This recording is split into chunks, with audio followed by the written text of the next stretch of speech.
On a hill near Wickham, England, a young woman stood waiting expectantly.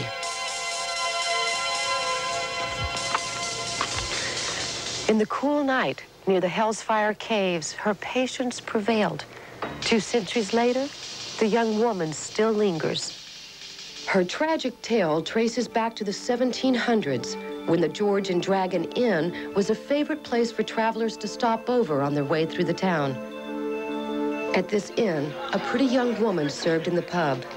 She was known to the locals simply as Suki. She was very young, very attractive, very popular with the local lads. A sophisticated young gentleman used to make regular visits to this inn. His eye caught the attractive young barmaid. It wasn't long before Suki had fallen head over heels for this charming stranger. She imagined that she was going to be whisked away and by this young gentleman. The local boys didn't like the fact that Suki was all starry-eyed about this stranger. It took her attention away from them. One day, Suki received a note out of the blue, saying that she must wait at the Hellfire caves for her darling that same night.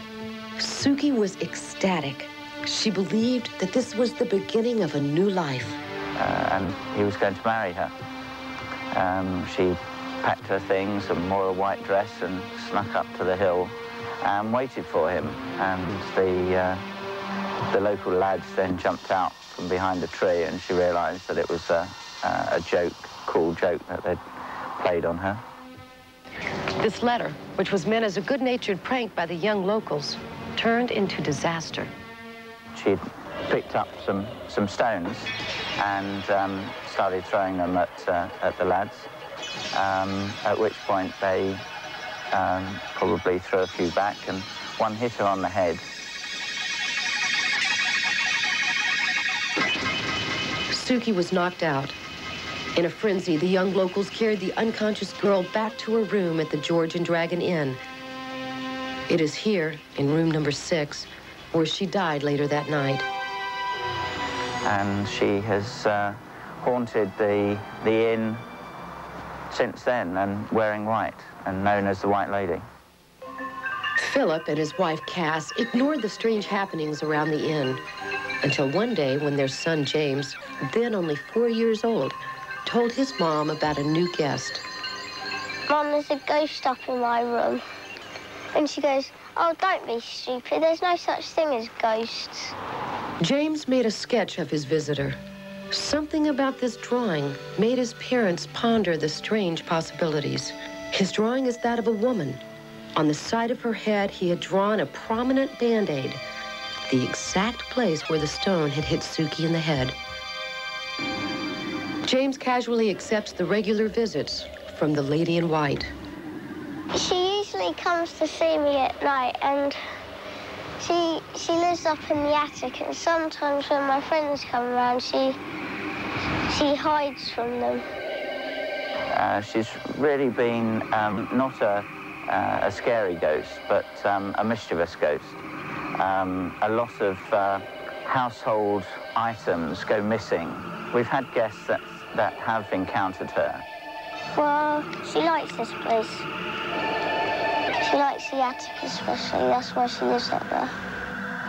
James' encounters with this mysterious lady don't frighten him. As a matter of fact, James has found a comforting companion in her. But there is another side to this unusual story. A terrifying history lies behind the Hellfire caves, where Suki was supposed to meet her Prince Charming. At the time, a group from high society used these caves as a place of worship. Here, concealed to the outer world, they could pray to Satan in secret. This group was known as the Hellfire Club. Long, eerie corridors lead to secret little corners where the club members carried out satanic rituals at night. Inside the caves, carvings of evil faces line the walls, drawn 2 centuries ago by these Satanists. Nobody knew who the members of the club were. In fact, they could have even been regular visitors at the inn. A bizarre twist to this strange love story is that one of the Hellfire Club's members was a regular at the George and Dragon Inn. He was none other than the charming stranger who had swept Suki off her feet. We'll never know why Suki cannot find peace. Surely her presence isn't disturbing or frightening to anyone. Perhaps she just can't leave the one place she had found hope and a glimpse at happiness.